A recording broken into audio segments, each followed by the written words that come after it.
The expert committee today held a meeting to discuss the restoration and protection of water bodies in the state.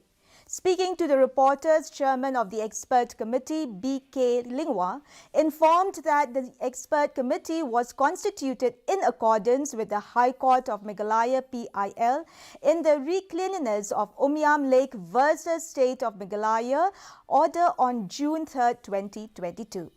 The court case was initially dealt with 2 lakes, but later on the direction was for the whole state.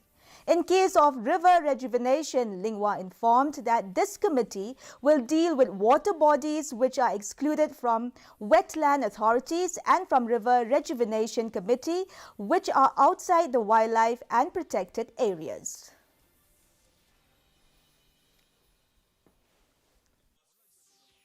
High Court of Meghalaya order dated 3rd June 22 in PIL 10 of 2019 in the matter of cleanliness of Umiam Lake versus the state of Meghalaya.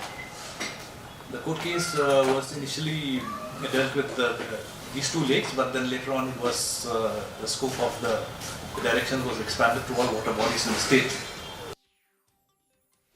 As a part of the Clean